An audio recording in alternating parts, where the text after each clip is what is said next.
the streaming TV service dedicated to exploring the cutting edge of metaphysics, ancient wisdom, and the unexplained. 5,000 years of wisdom on demand. Get your first month for only 99 cents. Visit Gaia.com/Jim. That's Gaia.com/Jim to see what's happening on the largest consciousness media streaming platform in the world. Thanks, Gaia. The Paranormal Podcast is also brought to you by the Mysteries Cruise. Join me, Rosemary Ellen Guiley, and Micah Hanks for paranormal fun on the high seas. This November, check it out at mysteriescruise.com. That's mysteriescruise.com. Thanks, Holiday Maker Travel.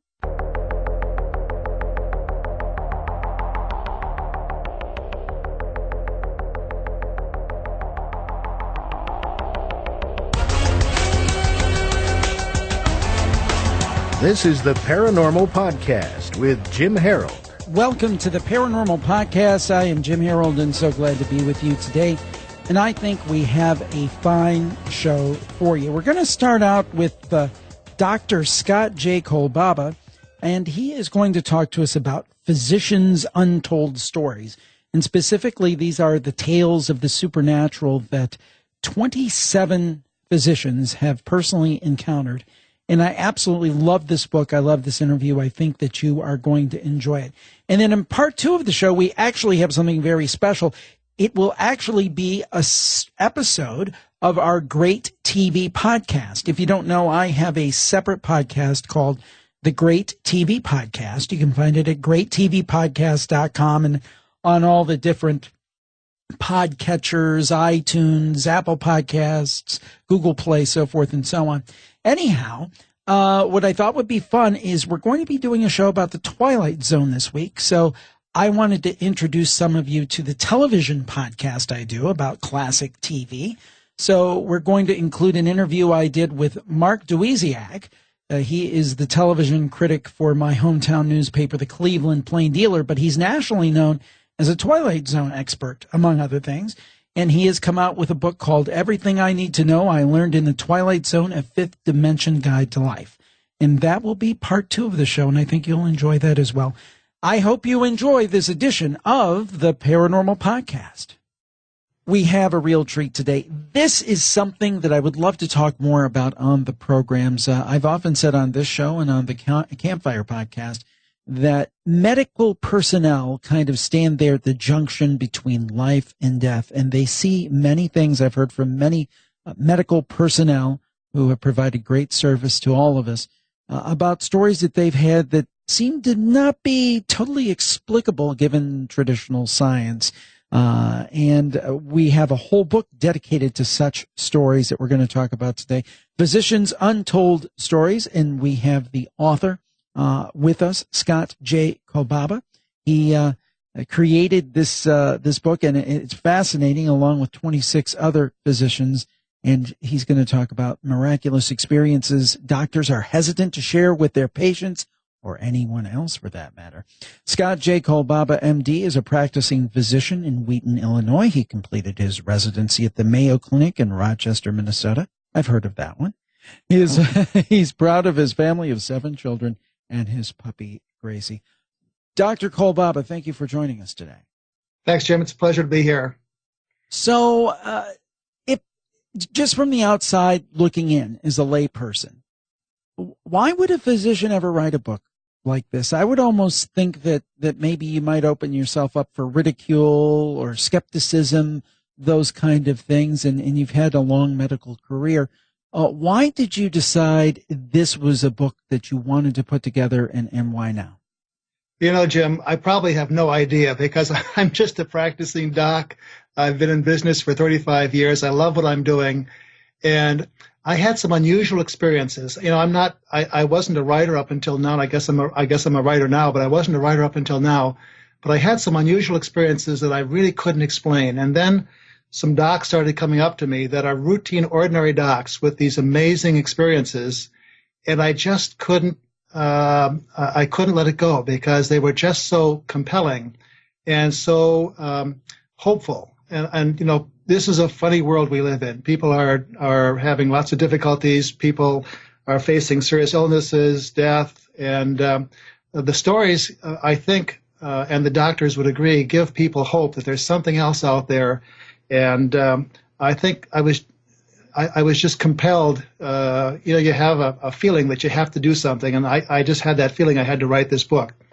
It started out, Jim, with an interesting experience. I was on the floor making rounds, and one of my good colleagues, orthopedic surgeon, ran up to me and literally grabbed me by the arm and said, "Scott, I've got to tell you the story." Mm-hmm. And I said, "Fine, go ahead." And he said, "Well, I can't tell it to you right here because someone might hear me." And so I said, "Let's go into an empty patient room." And we did. He closed the door, and he said, "I'm going to tell you about Mary. It's a mutual patient." And I said, "Well, Dave, who have you told this story to before?" He said, "My wife, and that's all." And I said, "Well, why not?" And he said, "Well, I'd be embarrassed. They might think I'm crazy." So he went on to tell me a story that was just incredible. It's about Mary who had arrested in the operating room when he was operating on her, and it turned out that she had a reaction to the antibiotic that was given. Mm-hmm. And she arrested, no pulse, no respirations, no response to pain. They called the code. Everyone rushed in. One of the orderlies that rushed in was a fellow that had fairly bright red hair, and he started to do CPR, and he wasn't doing it adequately enough. So Dr. Mokel asked him to step aside so he could do it, and he didn't step aside after a couple of requests. And finally, Dr. Mokel just pushed him aside. He stumbled away. Sure. He started to do CPR, and everything started to turn around after that. She came back, but she wasn't awake until the next day. Well, she finally did recover uneventfully. It turned out it was the antibiotic, and at the time that she was leaving the hospital about 4 days later, Dr. Mokel was talking with her, and he said, this is what you need to do for your ankle and so forth, because we never did the operation. We had to stop. And she said, "Thank you for saving my life." And he said, "Well, it was just a team effort and so forth." And she said, No, I saw you step in, push that guy aside, and start to do my CPR. And by that point, Dr. Mokel had some weak knees because he didn't know what to say about that. As you can imagine, he's an ordinary. He's thinking in his mind, how can this scientifically make any sense? Yeah, she was fully anesthetized at the time. Is that correct? She was dead. She was. Well, yeah, that's right. She was dead. No pulse, no respirations, eyes closed, totally dead. And so and then she went on to mention multiple little minutia of events that happened, like he paged me from the OR, and he kept looking at the door to see if I was coming, but I wasn't in the hospital, so obviously I wasn't coming. And little things that you wouldn't even think about. And he said, "Well, how did that happen?" And she said, "When I arrested, I rose up, at least something rose up to the top of the room, and I could see exactly what was going on. And I saw everything that you were doing. In addition, my grandmother, who had been dead for 20 years, came to me and told me that it wasn't my time to go. I'd have to go back. But if I was a good and kind person, that I would be able to go. There'll be a special place for me in heaven." And then when she came back, she obviously went back into her body, and Dr. Mokel just couldn't explain that. And he's an ordinary, routine, good orthopedic surgeon, and was literally afraid to tell anyone because people would think he's crazy. Sure. And so he finally had to tell me, just because it was a mutual patient. And I said, "Dave, ultimately I collected a number of stories, and I said, "Dave, would you mind if I told that story in the book?" And most of the docs, these are just ordinary docs that you would go to for any orthopedic surgery or neurosurgery or whatever. And he said, "Yes, if other doctors are going along with that, go ahead." And I think, Jim, the reason that they did is because these stories provide some hope for people. And I think that was their overriding goal is to actually do some, I call these doctors sappy do-gooders. And I think their overall goal in life is to just do some good every day. And they recognize that these stories would help people get through this troubled life. And that's why they, I think, agreed to allow me to publish these stories, even though they would be subject to criticism and ridicule because these are some bizarre and amazing stories. Well, this was the thing that absolutely struck me about this book, because if you go to the back cover, these are not anonymous, because when I first saw this book and the front cover of it, I said, "Oh, I'm sure they're all anonymous," and it's Dr. Smith from Pittsburgh and Dr. Jones from Washington State. They have their names fully on the back here. They have their specialties. There's no hiding. So I really, I admire their courage in coming forward with these stories. Absolutely. And they were quite courageous. there was only one doc that remained anonymous because the story was really about his illness, his stroke. And after we had the launch and the doctors came to the launch, they saw what a great reception that the doctors, the authors had for the courageousness that they had. He said, I don't want to be anonymous anymore. Tell everyone who I am so that I can be part of this club that is bold enough to come forward with some amazing stories. And the doctors really haven't been criticized. They've been heralded as heroes to come forward with stories that illustrate that there's something else to medicine besides drugs and science. There's something else that's out there that I wanted people to realize and maybe explore for themselves as to what it is. Oh, this is great. Now, I have to ask you, you said that you had some experiences. What is, whether it's one in the book or another one, what's one of your keystone experiences in kind of this almost supernatural regard?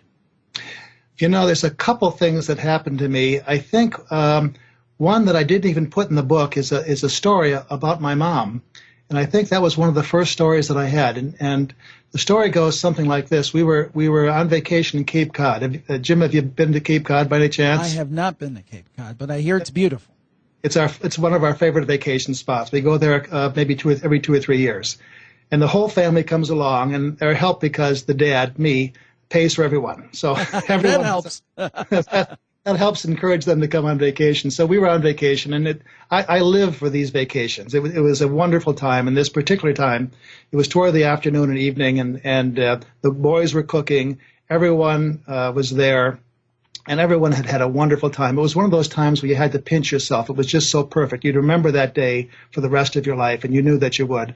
And so the boys were cooking, and we'd gone out and purchased all the food, and we normally have food that we don't normally eat, like swordfish steaks on the grill, and we got some pies. There was a stack of pies at the store. There were 5. We bought 5 pies. They were cherry pies. Mm-hmm. And when we were at the store, the boys were starting to talk about what their favorite pie was, and we all decided that it was Grandma Kolbaba's, my mother's rhubarb pie, and she died a number of years before that. And every year we'd go to her house, and she'd pick all the rhubarb in the back of the yard and make these really sweet rhubarb pies. And myself and my kids and anyone else that was there would sneak into the kitchen.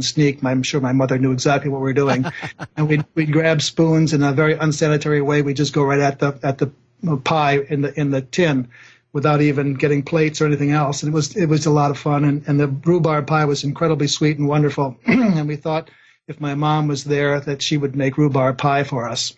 So we had the dinner. It was really great. And I kept thinking, I wonder if my mother could ever be part of this, because it was she loved family, loved our whole family. It was a perfect evening. And I was kind of sad that she had died and wouldn't be there with us. So my wife served the cherry pie, and I put a fork in my mouth, and all of a sudden I got goosebumps and chills. And I looked at the box, and it said cherry pie, but the pie I had in my mouth was not cherry, it was rhubarb pie. Wow. And that was one of the things that got me started to think about, something else out there. And that was the first experience, and I didn't put it in my book, but it was a very moving experience for me, and I've thought about that over and over. And I suppose you can explain it by saying at the bakery somewhere they mistook a cherry pie for rhubarb pie or whatever. But I think it was something more than that. I think my mother really was there sharing that phenomenal day of vacation with her whole family. Oh, I believe I've heard many, many stories like that about different after-death communications that sometimes are indirect. They're not mom coming and waving hi, but there are other ways, things that would be specifically meaningful to you, the individual. And I think that's so great. And another thing I think is great is when I take a look at this book, it is broken down. Most people would think kind of like that after that near-death experience kind of situation you talked with about that one patient who had the adverse reaction to antibiotics. But you have different groupings here: divine intervention, death and the afterlife, healing, and prayer. So it seems like these experiences kind of run the gamut. It's not just pigeonholed into one category, but you see as a physician, many different representations of these types of things. That's true, Jim. When I started writing this book, I just asked docs for any what I do is I hang out in the doctor's lounge. The doctor's lounge is a wonderful place that attracts doctors because it has all the doctor foods that everyone likes, like donuts and coffee and so forth. All the stuff we're not supposed to eat, right? That's correct. So I'd hang out in the doctor's lounge, and I would just ask the doctors if they had any experiences that they couldn't explain scientifically. And many of them did. So I collected a group of stories, and I didn't have any purpose except that was the only purpose, that they couldn't explain scientifically. And then I had a lot of experiences that I recorded, but the ones I put in the book were ones that gave me goosebumps or made me cry, not because they were sad, but because they were so emotional. And so those are the ones I included. And I had again, these were just stories that came in. I had no predisposition to prayer stories or divine intervention or whatever. And it's funny, when you write a book, I've never done this before, but when you write a book, it kind of takes a life of its own. Mm-hmm. And I think one of the main themes that evolved was there's something else out there, and it participate, it, and most of the doctors called it God, can participate in our lives in strange and wonderful ways, and that people that have gone before can also participate in our lives in interesting ways. Well, I'm right there with you, Doctor. We are talking about Physicians' Untold Stories. Our guest today is Dr. Scott J. Kolbaba, and we'll be back on the program right after this. The Paranormal Podcast is brought to you by Gaia, the greatest streaming channel for us interested in the cutting edge of metaphysics, ancient wisdom, and the unexplained, and really the only one. It is the source. I'm so glad you've tuned in, because I'm going to tell you how you can get your first month for only 99 cents. Now, let me tell you a little bit about Gaia. You know how there are all those great streaming services out there for movies and TV series, just general entertainment. And there's some great ones. You know the names. But up until Gaia, there really wasn't anything for those of us interested in the Fortean, the supernatural. And just imagine a whole network, a whole treasure trove of content. I call it a smorgasbord of consciousness studies, of the metaphysical, of the paranormal, of the supernatural. And that is Gaia, because Gaia explores the topics we love, and they're always providing viewers with tremendous new shows. Now, if you were currently a member of Gaia, you could check out things like The Illuminati and the Alien World Order. That's a show where Len Kasten has guested. Buzzsaw, hosted by Sean Stone. Or perhaps you would be interested in revealing the original secret space vehicles. Well, that is Cosmic Disclosure, hosted by David Wilcock and Corey Good. On the most recent show, Mark McCandlish is a host. Or John Hogue talking to George Norrie on Beyond Belief about Nostradamus' prophecies for our time. Really, really neat stuff. And the best thing of all is that actually you can go to a special page and check out clips of some of these things at no cost at all. Just go to Gaia.com/Jim. That's GAIA.com/Jim. And some of the shows I talked to you about, there'll be clips, and you can get kind of a flavor of what Gaia holds in store. For example, there's one I'm looking at here. I mentioned it, revealing the original space secret vehicles with Mark McCandlish. 216,000 views. Check it out over at Gaia.com/Jim. Or, as I told you, Nostradamus' prophecies for our time with John Hogue. And I am a member of Gaia, and I'm actually going to tune into that show over the next day or two. I want to see that. I always love talking with John. He's been on our shows many times. And also, I'm always very interested in Nostradamus and how he relates to the current day. So I'm going to check that out too. And you can check all that out at Gaia.com/Jim. That's GAIA.com/Jim. And if you go over there, up in the upper right-hand corner, there's a little button that says sign up, a little orange reddish button. Click on that. And if you click on that, you'll see where there's a few different deals available. And one of them is tremendous. They're all good, but the monthly plan, you could try the first month for only 99 cents. And I want you to give it a try. You're going to love Gaia. If you like this show, you're going to love Gaia. There's no doubt in my mind. I can't think of a better fit with a sponsor for a show at all. There's nothing like it. It is, again, that one-stop shop for everything that is consciousness studies and video. You're going to love it. So go over to Gaia.com/Jim. That's Gaia.com/Jim to see what's happening on the largest consciousness media streaming platform in the world. Thanks, Gaia. We're back on the Paranormal Podcast, and I am just having a fantastic time. I love this book. If I really will say this. If there's one book you should get this year pertaining to these things, I think this is it, because you're getting it right here from the source. And the book is Physicians' Untold Stories. Our guest is Dr. Scott J. Kobaba, and along with 26 other physicians, he's put together this collection of stories that have happened to physicians on the job. Miraculous experiences doctors are hesitant to share with their patients or anyone else. Dr. Kobaba, I want to cover some of the different sections in here. Now, we talked a little bit about a death afterlife story. What about one in terms of divine intervention? Because you hear these great stories where people perhaps, they're in a situation where they shouldn't survive, but they do. And it seems like it's a miracle. What's an example of divine intervention that you covered in the book? There's a good one from one of my infectious disease doctors. And again, Jim, virtually all these doctors I have known for many, many years. And I only selected the ones that I knew were credible, that that wouldn't tell an exaggerated story. And I've had a lot of experience with the doctors, some of them for 30 or 40 years, actually. One of the stories that I love is a story from Luis Manrique, who's a infectious disease specialist. I use him all the time. We have a case together right now. And he grew up in Peru, went to medical school in Peru. And one night during his medical school career, he had a funny, he thought it was a dream. He closed his eyes, he was asleep. And he heard a voice in his room, and the voice said, "You'll be okay," or something to that effect. You'll be fine. And he became very quiet and listened for other words that this voice had to say to him, and nothing else was said. And he was afraid to open his eyes because he wasn't sure if it was a dream or if it was real. And he was afraid to open his eyes because he was afraid it might be real.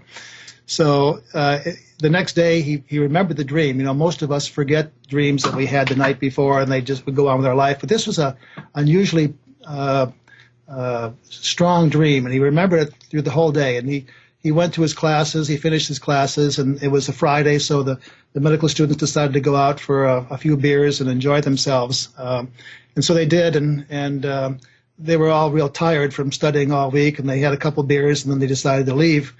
And when they were leaving, they got into the car with a designated driver who had also had a couple of beers. I don't know why they made him a designated driver. Yeah, that doesn't make a lot of sense. No, it doesn't. And they were all exhausted from studying, and then from a couple of beers that didn't help. So when they took off, they started to have a little fun. They rolled the windows down, and the driver started to swerve back and forth in a little reckless kind of a way. And my friend Luis decided to buckle up. He was on the passenger side, and the driver looked over to him in a very unusual way and said to him, "You don't need to buckle up." And that was unusual that he would say that. And it's interesting that those were the last words that he would ever speak. The car swerved, went around a curve. It started to roll over. The driver's door opened up. The driver was ejected out.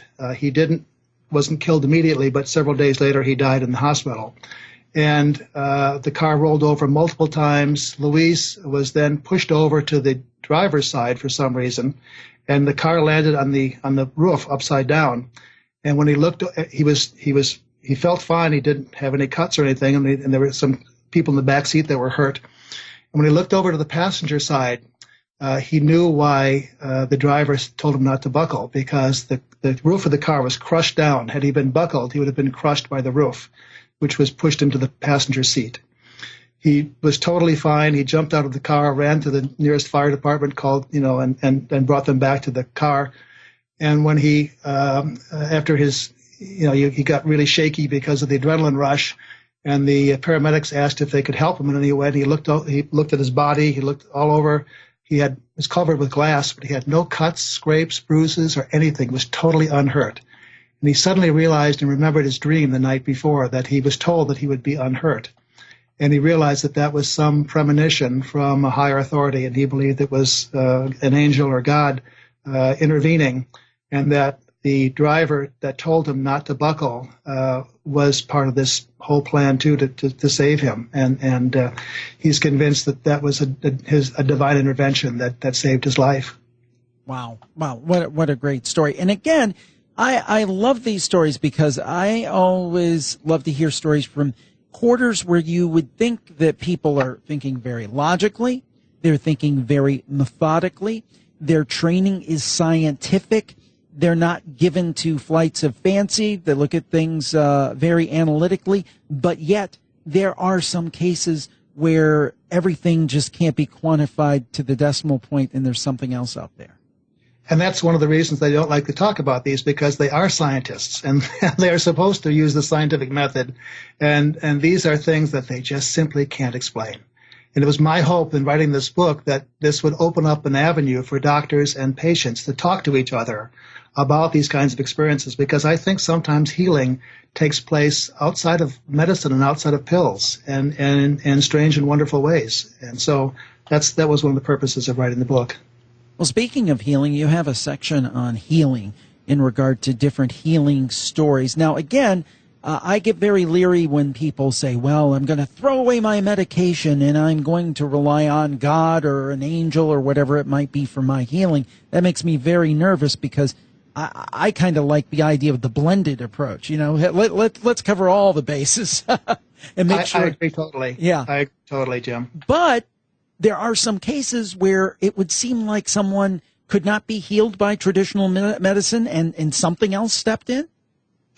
Yes, yeah. There's a couple interesting stories that I can remember. One is a good friend of mine is an ophthalmologist, and he's actually the chairman of the board of one of the local colleges, Wheaton College, Dave Gieser. And Dave had an interesting experience. He, when he was younger, he played soccer. And he was a goalie, and when he was going after a ball, the forward that was kicking the ball, instead of kicking the ball, accidentally kicked him right in the flank, and it was just a huge blow. And Dave said that was the most excruciating pain he'd ever had in his life. He was taken to the hospital. It was found that he had a ruptured kidney, and so it was very, very painful. He was urinating blood. And they decided to take his kidney out after a couple of days. Now, he was younger and didn't realize this, and all he knew was that he was in such excruciating pain. And every time he'd try to do something, the pain would become just so terrible that he needed some strong narcotics. And he remembers that he was in such pain that he couldn't even watch TV. He just laid there in the bed and watched the clock, which was on the wall. And this particular Friday, the event happened on Tuesday, and they were planning on taking his kidney out the next week. So it was Friday, and he was watching the clock, and it was 8 o'clock, 9 o'clock, and 10 o'clock. And something unusual happened. At 10 o'clock, he remembers that the pain seemed to disappear. And he'd lean to the left, no pain. Lean to the right, no pain. Then he would do the bold move of getting up out of bed, walking to the bathroom. The pain was totally gone. He urinated. There was no blood in his urine. The doctor that came in the next day discharged him from the hospital because he was out of pain. He was perfectly fine. He went home, recovered for about a week or so, then decided to go back to school when the doctor thought he had totally recovered. And he was talking to one of his favorite teachers, and the teacher said, we were really, really worried about you, and when we heard that they were going to take your kidney out, we decided to have a prayer for you. And we got the faculty together, and we had a prayer that you would be healed. And Dave said, well, when did you pray? And he said, that Friday before you went home. And Dave said, well, what time did you pray? And he said it was passing hour at 10 o'clock. We said the prayer. That was the time that his pain totally disappeared. He subsequently went to the Mayo Clinic. They had some X-rays of his kidneys, perfectly normal. No problem at all. So he couldn't explain that except for some divine intervention, and that strengthened his faith. And he's been a strong stalwart of faith ever since. And there really seems to be something to the power of prayer, which you also talk about in the book. Yes, there is, and individual prayers or group prayers can be very powerful. I absolutely love this book. Now, I want to be clear, and I'm sure that you mean it in this way. I think some people, maybe the hardcore skeptics, are saying, you know, you're throwing science out the window, and we're just going in the kind of this woo-woo direction where we're talking about these things. But to me, again, it is a supplement. It is another side of life. It is in no way diminishing the good work, the great work that many physicians and healthcare professionals do. It's just adding another layer and acknowledging that there's something out there in addition to all that fine work. Absolutely, Jim. I couldn't emphasize that more. And I think there are things outside this world that operate through science and through medications and so forth. And I think if we're sick, we're supposed to be seen and be taken care of and trust your physician. But there are occasional times when there are things that happen that you just can't explain. And I wanted to bring those things out. But I truly believe in traditional medicine and medications and seeing your doctor and getting a regular checkup and those kinds of things, the standard kinds of things that we do. But occasionally we bump into stuff that we just can't explain. One last thing I would ask, and then I want to tell everybody where they can get this book, because I think they should. One last story from the book that really struck you. It could be in any of those categories that we discussed. One that really sticks with you when you think about this book and all these great experiences. There's a couple that I love. One of my favorites is the Steve Heim story. Dr. Heim is an orthopedic back surgeon. He's also a trauma surgeon. He was skiing with his wife and his wife's sister in Colorado. He'd been working real hard, and it was just a nice couple of days to get away. And Steve's quite an athlete. He can actually do 1,000 push-ups and 1,000 sit-ups, which is about 1,000 more than I can do. And he was skiing. They were skiing down a mountain that they've never skied down before, and when they got to the top of the mountain, a blizzard hit, and the temperature dropped, and the snow was coming down like crazy. They could hardly see anything in front of them, but they had to ski down. So his wife and his wife's sister started skiing, and Steve joined them, and they were skiing down, and they came to a patch of trees, pine trees, and they had to go to the right or the left. And Steve went to the right. The girls went to the left because they didn't see each other. There was so much snow coming down. And as soon as Steve realized that the girls were on the other side of the grove of trees, he decided, he's an expert skier, to ski through the 5 feet of powder snow. And while he was skiing, he felt something really strange inside, that he was being called upon to do something that was very unusual, that may have life and death implications. And everything became quiet and still, despite the snow and the wind blowing and everything. And he felt an urge to stop, and he just stopped in the middle of this grove of trees. He knew the girls were waiting for him on the other side. He took off his skis, and then he did something even more unusual. He started to walk up the mountain in the opposite direction from where the girls were waiting for him. And he's walking and climbing and walking and climbing. He had no idea why he was doing this, but he felt such a compulsion to do it, he couldn't stop himself. He got about 100 feet up the mountain and came to this big pine tree, which had a well going down from the 5 feet of snow down to the base of the tree, which was toward it's like a big well, tree well, they call it. And as soon as he looked down into the tree well, he realized why he was there. There was a body underneath the tree covered with snow. He brushed off the head. The fellow looked like he was dead. He had a gray face, but Steve's a trauma surgeon. What better person to come upon a person in the woods than a trauma surgeon? He felt his carotid artery. He had a pulse, and so he realized he was alive, although unconscious and hypothermic. He went into trauma mode, put his head down, brushed him off, covered him with his jacket, and called for help. And one of the last skiers that was skiing down the mountain heard his cry for help, came to his side, and Steve said, "Go call the ski patrol as soon as you can get to a phone."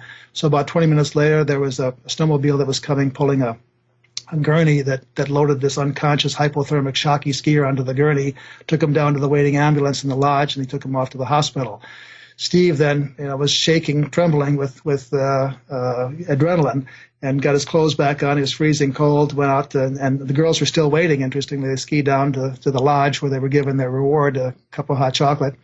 And then the next day he called up to see what had happened to that skier. And the doctors in the hospital said, he's perfectly fine. He's alive. He was hypothermic. He was near death, but he's awake and talking. And you did a great job splinting his leg in the field with a tree branch and some of your underclothes. And the fellow lived. Steve realized that he had been called to do something amazing that had never happened to him before and never since. And he couldn't explain it. The fellow, he thought, maybe this fellow is an important senator or something. It was just a regular, ordinary, workaday kind of a guy that must have had some divine intervention to call him to that one particular spot. Well, it's interesting because I think that sometimes we believe that miracles are like they are in the movies. There's a bolt out of the blue and something just transforms or happens by divine intervention. But on the other hand, I think it's more interesting the cases where if you call him God, I call him God or her God. God says, I'm going to use this person and put them in a place where they can do the miracle on my behalf. And I think that's true, Jim. And that one of the bottom lines that I hope would get across from this book was that we all have had those experiences. We all have had some strange and interesting coincidences. And my hope is that people will realize that they are being called upon at times to help someone else in trouble and to listen to those little voices in the back of your head that, I need to talk with that person because he may be suicidal. He may be in trouble. And there are some circumstances that are in the book that if people listen to those little hunches, that they will do some amazing things. And if they don't, it's too bad. Dr. Kolbaba, where can people find the book? The best place to find it is Amazon.com. It's available there through a Kindle and also a softcover. And it's also available on our website, physiciansuntoldstories.com. That is the name of the book, Physicians Untold Stories. The author has joined us today, Dr. Scott J. Kolbaba. Thank you, Doctor, for joining us. I really enjoyed this today. Thanks, Jim. I did, too.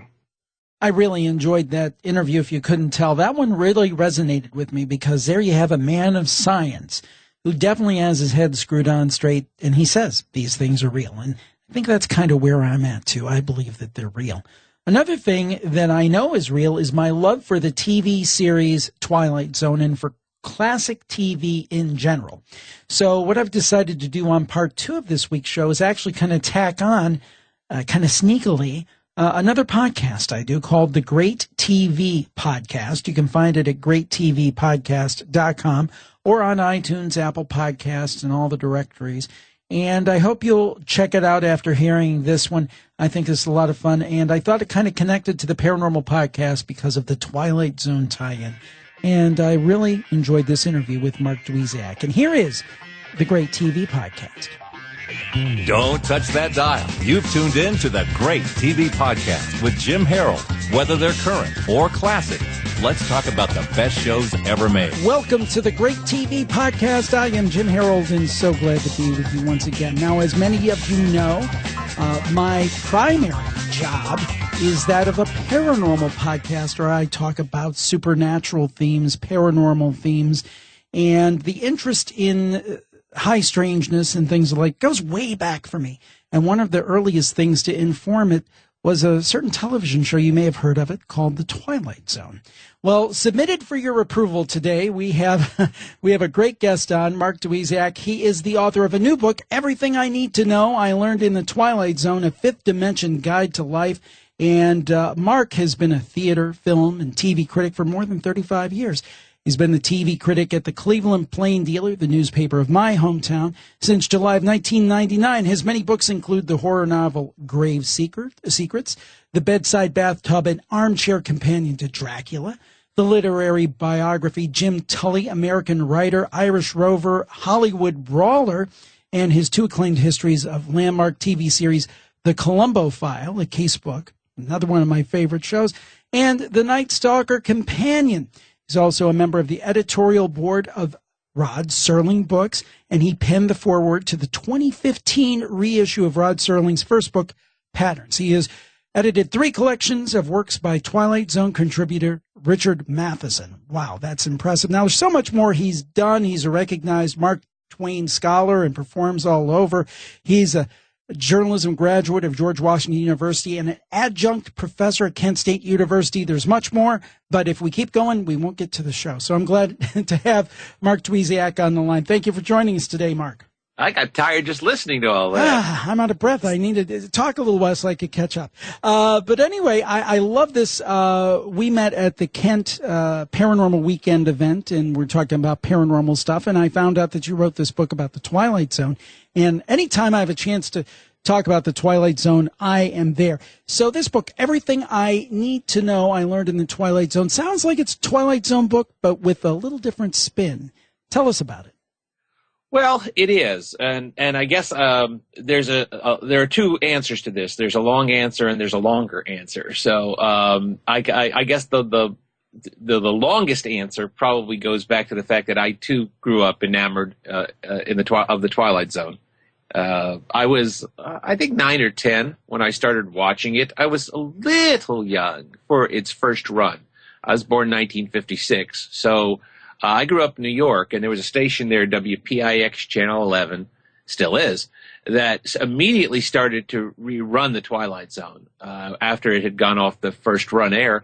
And that's when I kind of discovered it. And I discovered it probably the same way you did, Jim, which is the fact that when you're at that age, you just love the creepiness of it all. That wonderful creep out factor you get at the end of every half hour. And I was, you know, what some people might refer to now as a monster kid, meaning that by the age of 7 on, I was really loved horror movies and monster movies, and I had all 13 Aurora monster models. I still do. They're sitting right here in my office. I got Famous Monsters of Filmland magazine. So, you know, The Twilight Zone was very much in my wheelhouse as a kid. And as you get older, you realize there's something behind all that there are these morality tales that Rod Serling was using fantasy to get a message across. So, you know, when I was a very young journalist and a very young writer, when I was in my early 20s, I thought, why not? I'm going to write the history of this show. I'm going to do this. And at that time, I was living in East Tennessee. I was working for a small 50,000 circulation newspaper, the Kingsport Times News, in East Tennessee. And I actually set out to write a history of the Twilight Zone. I was 21, 22 years old. And actually, East Tennessee's not the best place to write a history of the Twilight Zone from. You know, it's not the best place to be headquartered. But actually, some interviews came my way. I was working there, and Donna Douglas came to town to shoot a commercial for mobile homes, and I hustled down to the set to do an interview with her, and we talked Twilight Zone. And I was also doing research on my first book, which was a history of a theater, which I talked about at the Kent Stage, the Barter Theater, which is, you know, reportedly the most haunted theater in America. And it's in this wonderful structure that goes back to the 1830s. And it was one of the 2 structures in this small town in southwest Virginia of Abingdon that wasn't burned during the Civil War. And 2 of the actors who got their start there were Claude Akins and Fritz Weaver, both of whom had appeared in episodes of The Twilight Zone. So I was actually doing interviews with Twilight Zone people and collecting interviews, and enough to create the illusion to myself that I was actually writing this book. But then I walked into a bookstore in 1982, and there sat Mark Scott Secree's The Twilight Zone Companion. Right. And you know, to say he beat me to it is a wild overstatement, because I was barely getting my little toe wet on this at the time, and Mark had done landmark work on that book. As I say in this book, I couldn't even be angry about it because Mark did such a great job, which I've told him since. And there's a contribution in this book from Mark, a guest lesson in this book from Mark. So it was sort of a way of tipping the hat of this wonderful landmark work that he had done. So I immediately set my sights on my second favorite TV series, which was Columbo. That's how the Columbo book came about. I immediately said, okay, if I can't do the Twilight Zone, I'm going to do Columbo. And that book was published in 1989, and my goal in that book, quite frankly, was to do as good a job with Columbo as Mark had done on the Twilight Zone. So, I mean, the bar had been set at that point. But that book led, you know, and we really are coming back to the Twilight Zone here, I promise you, that a publisher called me right after the Columbo book was published and said, I love your book. I just love the Columbo book. Have you ever thought about doing the same kind of book on the Night Stalker, the Carl Kolchak character? And I said, I love that character. I love that especially the original movie, but I just didn't know that there was a publisher crazy enough to do a book like that. He said, well, I'm crazy enough to do the book. So I wrote a history of the Night Stalker, which was called Night Stalking. It was published in 1991. And that book kind of got me back. It was, you know, up to that time I'd done a book on the Barter Theater, which was a slice of theater history, and I'd done the Columbo book, which was a mystery. But the Night Stalker book, that book was an immense gift because it got me back into genre. It was my first foot in the horror field, basically. And it led to other things. It led to me writing the first Kolchak novel in 20 years, which was Grave Secrets, a revised edition, working with Richard Matheson and editing 3 volumes of his work. The Dracula book came off. All of this came off of this wonderful gift of working on this Karl Kolchak history.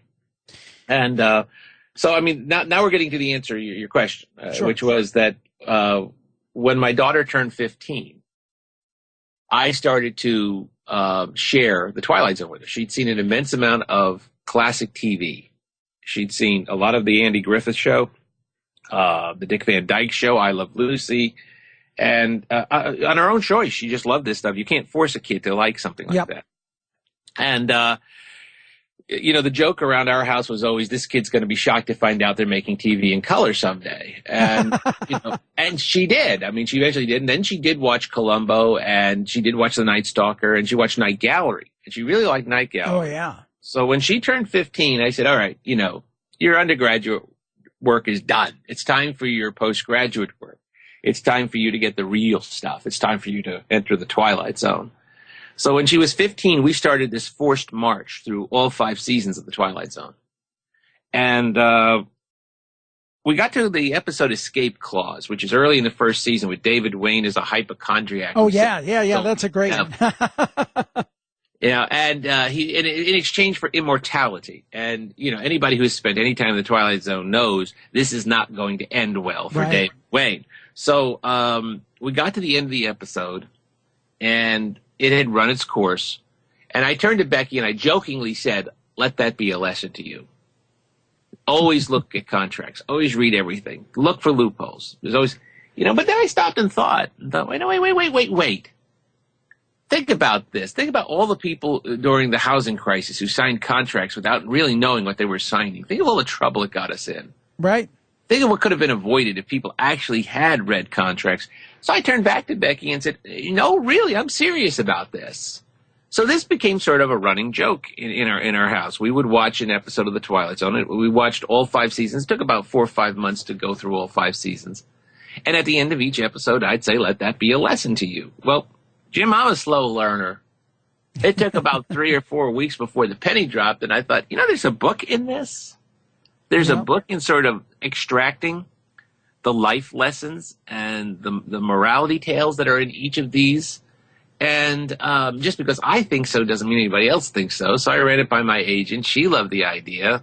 And then she took it to St. Martin's, and they loved the idea. And now you and I are talking. So that's the long answer. That's okay. That got us there. Well, that's the thing that I love. But I want to tie in a little bit of the history with this, because I think that Serling, I think, would be very pleased by the idea of this book and what you're kind of bringing to the fore, because I think people who love the Twilight Zone, who maybe weren't around when the Twilight Zone first came out, don't realize that Rod Serling was considered a very serious writer. He was TV's preeminent playwright, along with people like Patty Chayefsky and so forth. And he saw the transition, and the networks were going away from things like Playhouse 90. So he decided to wrap these morality tales, as you said, in kind of these sci-fi things. That seems to me to be a very conscious effort on his part. It was very much by design. It wasn't an accident. It was. When Rod, I love people love to quote the F. Scott Fitzgerald line about there being no second acts in American life, which is nonsense. There's second acts all the time. Americans love second acts and even third acts. And in the case of The Twilight Zone was the second act for Rod Serling. As you just pointed out, he had this magnificent first act, which was being one of the preeminent writers of the gold anthology dramas. And he in the early 50s, TV was sort of the Wild West. They were making it up as they went along, and there weren't a lot of rules. You were making up the rules as you went. By the end of the 50s, it's a very different medium. And now there are a lot of rules. You can't do this. You can't do that. You can't say this. The sponsor might not like this. These stations might not like this. The advertisers. It was just becoming harder and harder to get the message across. And so, it was a very conscious decision to sort of wrap this in fantasy. And, there's this wonderful interview that Rod did right before the Twilight Zone premiered, and it was with Mike Wallace. You can see it on YouTube. And Mike Wallace asked him the question, well, since you're doing this show, The Twilight Zone, it's typical snarky Mike Wallace way. He says, since you're doing, this show, The Twilight Zone, can we assume you're done with serious writing for now? And the camera sort of pulls in on Rod, and he's got this grin on his face like the cat that just ate the canary. But he says, yes, Mike, that's right. And you're looking at his face, and he's about to pull the biggest scam in the history of television. He's about to pull the rug out from everybody. He's saying yes, but he means no. He means, watch this. I'm just getting warmed up. And he understood that if you wrap this in with aliens and spaceships and alternate time and dimensions and things like this, if you wrap it all up in that, the same thing you were saying on Playhouse 90 is not going to get a raised eyebrow from anybody. So he was able to attack the same themes: prejudice, hatred, ignorance, all of this, intolerance, all of this stuff he attacks in the Twilight Zone. Same issues, but he doesn't get the resistance from the network and the sponsors anymore. And he goes on to this magnificent second act, which is the Twilight Zone. So, yes, you're absolutely right. And he shows the way for everybody who's going to follow him. The next person right in line is Gene Roddenberry. Yeah, that's exactly what I was thinking. Yeah, exactly. Yeah, and Roddenberry gave him full credit for it. Roddenberry said he learned it from Rod. Is that the Twilight Zone goes off the air in 1964. Star Trek premieres in 1966. And Roddenberry, having learned this from the Twilight Zone, if you put this on a spaceship and send it toward Alpha Centauri, nobody's going to care that what you're saying. And so Roddenberry could talk about war, he could talk about prejudice, he could talk about all of these issues that he wanted to talk about and get away with it.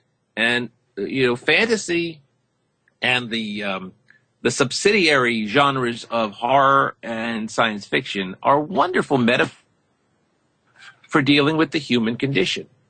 And Rod understood this. And Rod learned it from true masters too. Rod read Poe and nobody understood human nature. Maybe Mark Twain, but few people understood human nature as well as Poe did. He read Poe and Lovecraft, and as a young man, as a kid, he read those. So it's interesting. Rod's influences were not really science fiction influences; they were more horror. That's what he read more than almost than anything else. And two of the guys he recruits for the Twilight Zone aren't really science fiction writers either. As Charles Beaumont and Richard Matheson become the two preeminent writers past Rod as far as contributing to the show and shaping what the show was. And, a lot of people think of them as horror writers, although Richard hated the term.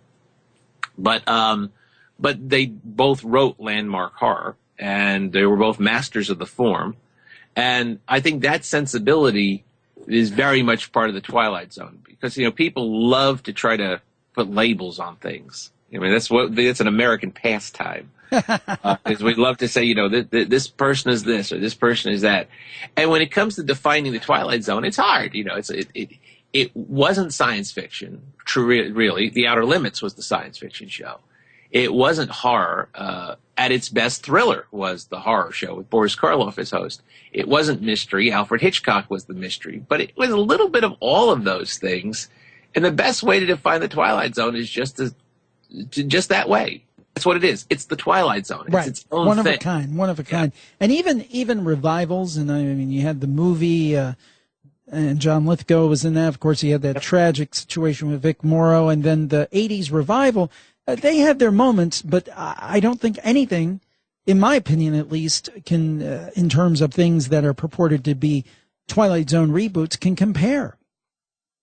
I like the 80s revival. I was a fan of that. A lot of good people worked on that. Yep. Writers. George R. R. Martin was a big boost to his career to work on that. Wes Craven worked on it. There's so many. Harlan Ellison was a story consultant on it. But the original Twilight Zone is always going to be on the list of the greatest TV shows of all time. And competing with that is a little difficult. There are going to be things that are inspired by the Twilight Zone. There are going to be things that come out of the Twilight Zone. But, comparing something to that, I mean, Stephen King's great quote, which is, that the Twilight Zone is immortal is something I will not argue with, and I think that that's a good way to put it. So, no matter how good something is, you can't go back and compete. It was the original. It was this moment in pop culture history, in television history, in storytelling history. It's a sublime moment, and everything comes together so beautifully in that moment that you can't. And I think the secret behind that is that what kind of fuels this book is that when you look at the Twilight Zone episodes, they've grown in resonance. Even though they were done in the you're talking about stuff that was done during the Eisenhower and Kennedy administrations, and peaks into the Johnson administration. You're talking about something in black and white. You're talking about something that's almost 60 years old. And yet the messages have grown in resonance. There's no better example of that than The Monsters Are Due on Maple Street. Now, Rod's clearly writing about the McCarthy era in that. It's his parable. What happens when fear and mistrust and paranoia takes over and divides us. But as we've become more divided as a nation, that episode has grown in resonance to really, because in Power, I compare Rod a lot to Mark Twain in the book, another writer who I'm obviously greatly enamored of, but also because they both understood human nature so well. And they understood that human nature doesn't change. And that's why the parables of the Twilight Zone have grown in resonance. It's because human nature hasn't changed, and Rod got to the core of it. And he also got to a core of it in a way that speaks to us in as fresh a voice today as it did in 1959 and 1960. And I cannot emphasize how rare that is. You read something from another era and another time, it feels like something out of another era or another time. Right. I love reading Charles Dickens, but there's no way you can read Charles Dickens and it doesn't feel like it's something from the Victorian era in England, very specific and such. It has, it's wonderful, but you're reading something from another time. There's a barrier there, which is set up. And very, very few writers. If you look at all the writers around Mark Twain and you try to read them today, it's very tough reading. But Twain isn't, because Twain feels like it's as fresh as the day. How many times do people read Mark Twain and say, it sounds like he's talking about today. It sounds like he's talking to us. And Rod Serling has that gift. It seems like when you look at a Twilight Zone episode, and not just Rod, by the way, I don't want to exclude the fact that there were other wonderful writers shaping what the Twilight Zone was. But the Twilight Zone doesn't seem as relevant as it was. It seems more relevant in a lot of cases. That's true. That's very true. The book is Everything I Need to Know I Learned in the Twilight Zone, a fifth dimension guide to life. Mark Dweziak is our guest, and we'll be back right after this. The Paranormal Podcast is brought to you by the Mysteries Cruise. Join me, Rosemary Ellen Guiley, and Micah Hanks for paranormal fun on the high seas. I think you're absolutely going to love it in November 8th through the 13th to be exact, 2017. We're going to go on the Crown Princess of the Princess Line, so it's a fine ship. And the three of us are going to have a lot of paranormal fun with hopefully you. We've had quite a few people sign up already. And the thing that I love about it is we're going to have the fun of a traditional cruise, which is, I've been on a cruise. It is the best vacation I've had, bar none. You really, truly get to unplug. You're going to have that, You have all that fun, and then you're going to layer over it paranormal presentations and discussions with me and Micah and Rosemary about these topics. I think it's going to be great. In fact, we're going to be doing a campfire live where you can tell your paranormal stories. We'll be playing some clips from that show and having an altogether good time. Now, a little bit about the destination. We're going to depart from Fort Lauderdale, Florida, and we're going to go to Grand Turks and Caicos. We're going to have the Gibbs Key Stingray encounter included, and we're going to have excursions that the speakers are going to join you on. And I just think it's going to be a great time.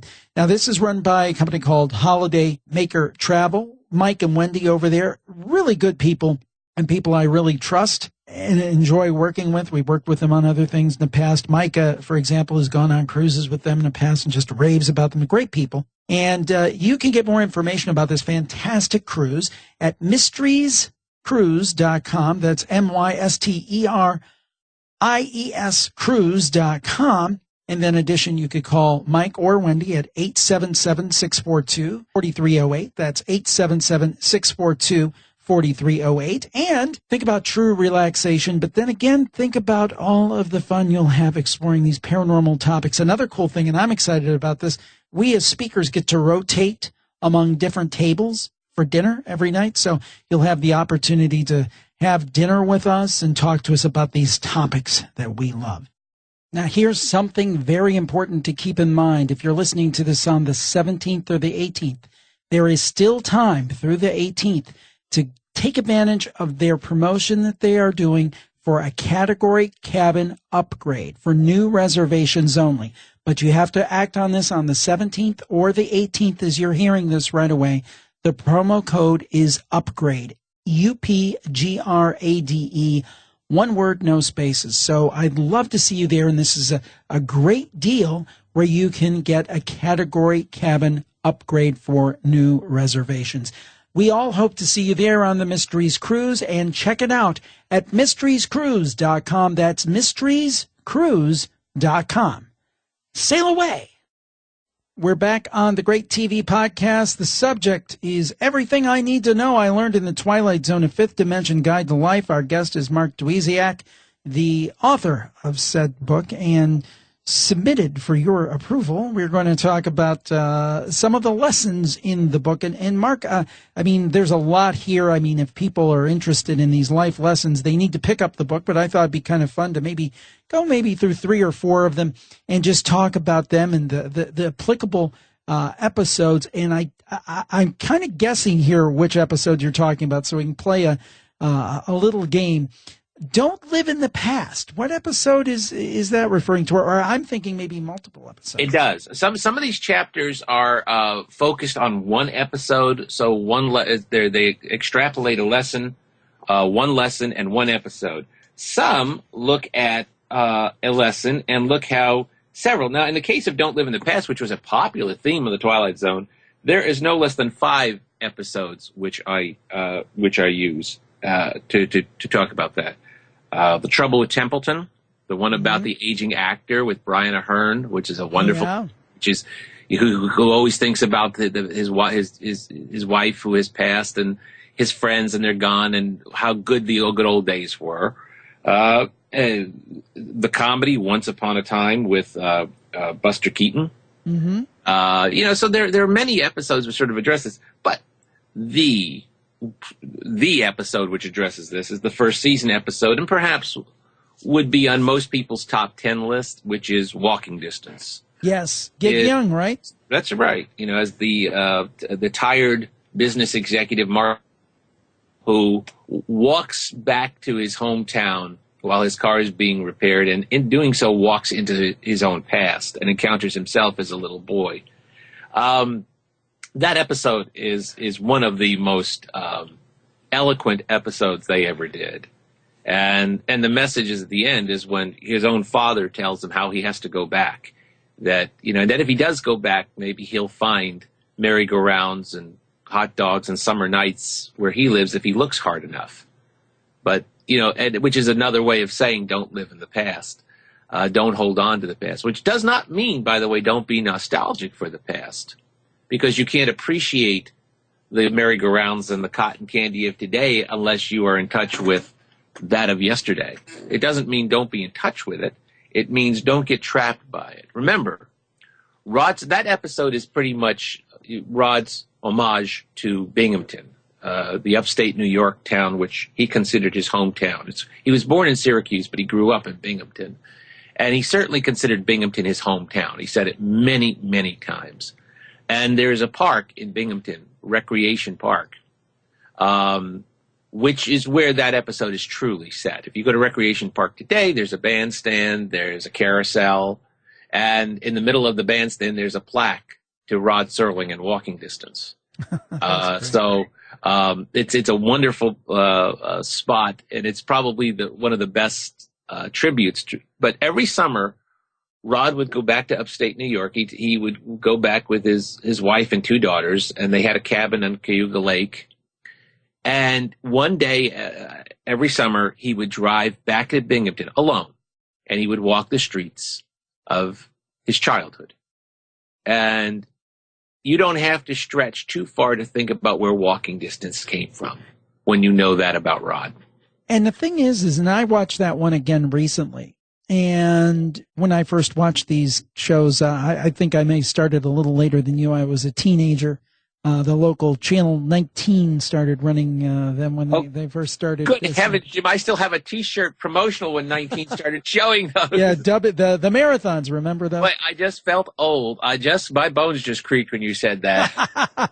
Well, anyhow, I came to it, and when you watch those when you're a teenager, it changes for you when you watch them as an adult. And I'm sure somewhere in that run of watching it in the 80s and maybe the 90s, I saw Walking Distance, and I thought, oh, that's something.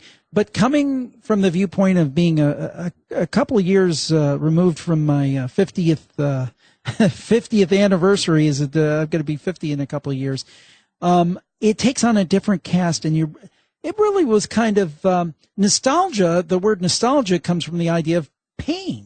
To some extent, there's a bittersweet quality. And as a 47-year-old guy watching that a couple of months ago, and having lost some family members and those kind of things that hadn't happened when I watched it the first time, it really had a deep, deep meaning for me, and I'm sure many, many people as well.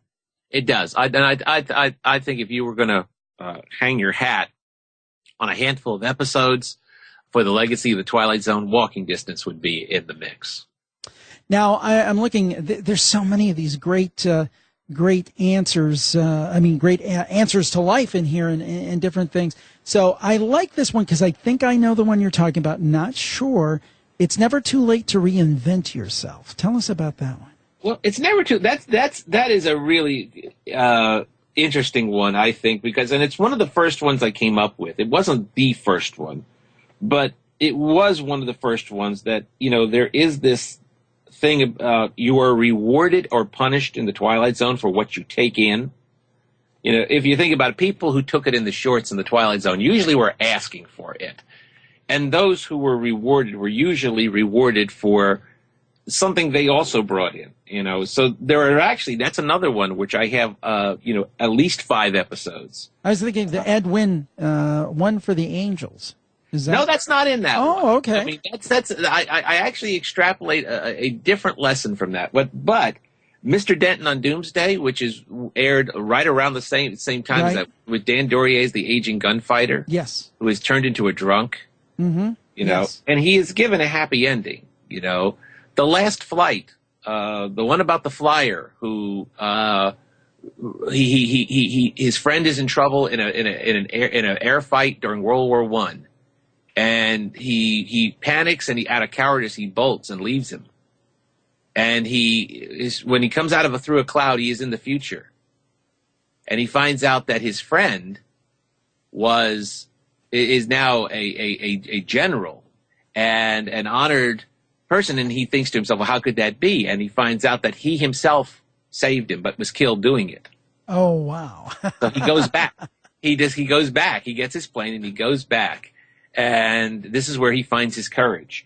And one of my very favorite Twilight Zones, not one of the better known, certainly one that fits this, that is a well-known one, is Night of the Meek, the one with Art Carney as the drunk department store Santa Claus. Oh, yes. Which plays every Christmas. And, he gets the chance to reinvent himself in a big way. But also, there's an episode with a wonderful actor who's not as well known as he should be, named Joe Mantell, called Nervous Man in a $4 Room.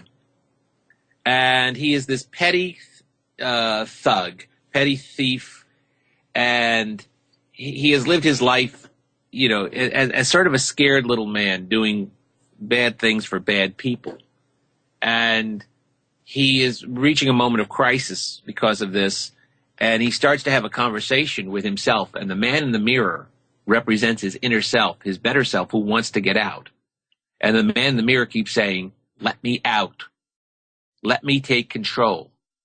And he's afraid. He's afraid to let his better self out. But when the better self comes out, he takes charge, and he's going to go on to be a better person and metaphorically, that episode is about as perfect as it gets. It's just a wonderful episode of how many of us have, had that conversation, looked in the mirror, and want that better self to come out. I think that's a wonderful episode. So, but that's a recurring theme also in the Twilight Zone. And but you brought up a point when you guessed One for the Angels. Let me point something out, which is that these are not. I don't have enough hubris to say that these are the lessons you should derive from the Twilight Zone. These are my lessons from the Twilight. This is what I derived from. This is an personal book, and it's a very conversational book. But I hope it starts conversation and doesn't end it, because I think there's no end to the lessons you can derive from the Twilight Zone. And somebody could look at the very same episode and derive a very, very different lesson. And I think that's that's not only valid, that's necessary. So I think there's no end of interpretation and reinterpretation. And, a lot of people have shared their thoughts on different lessons of the Twilight Zone. But one of the things I did with the book was to sort of open that up. Was I invited a lot of famous Twilight Zone fans and also people who are involved with the show to submit their guest lessons. And these are scattered throughout the book. Mel Brooks, for instance. Who knew that Mel Brooks was a big Twilight Zone fan? Well, he is. And he gave me a guest lesson, which was just sublime. Wow. And then there were people involved with the show like Carol Burnett and Robert Redford and Bill Mumy, who sent guest lessons for the book. So these are scattered throughout, but it's also a way to, for instance, for the life of me, one of my favorite episodes, and I think one of the most iconic episodes of the Twilight Zones, is The Invaders, with Agnes Moorehead as the farm woman who lives in this isolated farmhouse, and her home is being invaded by these aliens. And it's a very brave episode because it is done largely without dialogue. You only get dialogue at the very, very end of the episode when you get the payoff to the episode. But Richard Matheson wrote it. One of my favorite episodes by one of my favorite writers. But Jim, for the life of me, I couldn't think of a lesson to derive from it. What is the lesson? Don't be in an isolated farmhouse when there's an alien invasion? I mean, what is the lesson of that episode? Well, two of the people who I asked to contribute guest lessons, Neil deGrasse Tyson and David Bean Cooley, the TV historian and critic, they both submitted guest lessons, and they went to The Invaders. They found lessons in The Invaders, which are two wonderful contributions to the book. So that was a way of getting The Invaders in, for instance, in a way that I would have been heartbroken if I had not had The Invaders represented in some way in the book. But the 50 lessons I derived in this, and I don't say it's confined to 50. 50 just is a good round number to sort of look at things. But it's not confined to 50, and I wouldn't say that mine are the lessons, but they're certainly my lessons. The one I was thinking about, One for the Angels, with Ed Wynn, who of course was a great radio star. Many people may not know before the day, father of Keenan Wynn, and you probably remember him from Mary Poppins, maybe some younger folks out there. But he played a salesperson. a salesman who was like a peddler. He had literally a pack. He would bring it out on the street with a little stand, and he would sell these little trinkets. And he got the idea. He lived in kind of a drab apartment, and maybe was not what people would call a great success in life. But then he has, and I hate to give a spoiler away, but he has the opportunity to do something very special. And it turns out to be his wish to give a pitch for the ages. And he ends up being successful in that pitch, and then he fades off into the night with the angel of death. And the thing is, to me, is that was the true ability of someone to, how can I put it, maybe not reinvent themselves, but maybe exceed their own expectations when the stakes are high, digging down deep and proving, maybe not by the world standards, but by the standards of everything that is right and good, they are very much a success. And that's kind of the way, that's how I was trying to fit that one in there. and it fits. You see, it does fit. That's a very good, lesson to derive from it. It's certainly one. I put one for the angels in a chapter which I call "Death, Where Is Thy Sting."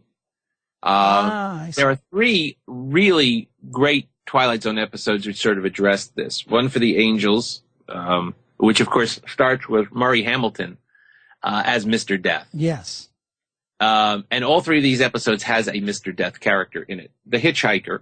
Oh, that's probably my all-time favorite. That is such, and I believe that was actually based maybe on a radio. It was by Lucille Fletcher. That's exactly right. And Rod adapted it for the Twilight Zone. And Leonard Strong plays the shabby little hitchhiker at the side of the road. Frightening, one of the most frightening characters. Although to look at him, he wouldn't be. To me, he's one of the most frightening characters in the history of the screen. And that's another incarnation of Mr. Death. And then there is the wonderful episode by George Clayton Johnson, Nothing in the Dark, in which Death looks like, guess who? Robert Redford. Yeah. And a little old woman who has barricaded herself in her basement, shabby apartment, and it's been condemned. And she is terrified of death. As is Lou. When death comes he thinks that death is this awful, scary thing.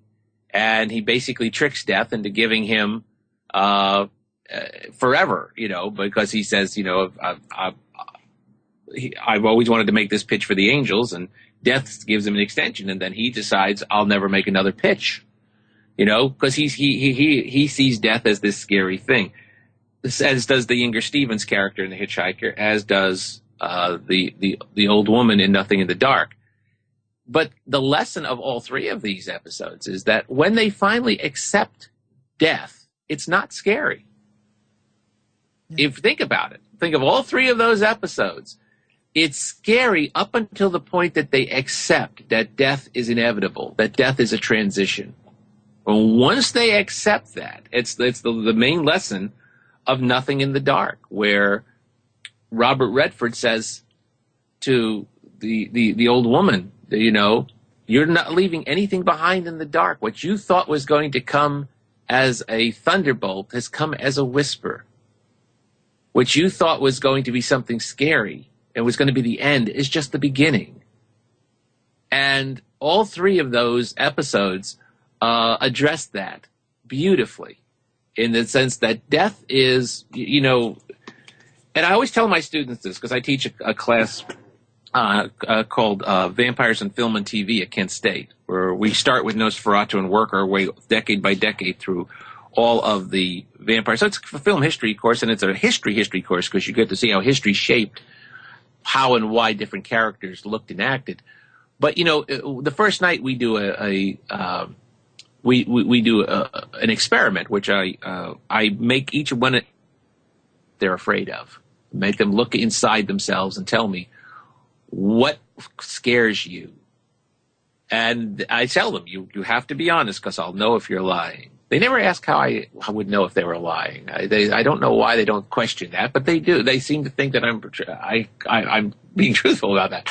But they all give me what they're afraid of. And the thing is, everybody says something different. Wow. Everybody, the fears are the 2 things you cannot fake. You cannot fake what makes you laugh, and you cannot fake what scares you. And therefore, horror is this wonderful metaphoric device, as is humor. The words, they're flip sides of the same coin. They even sound like humor, horror, 2-syllable words starting in H, ending in R. They're flip sides of the same coin.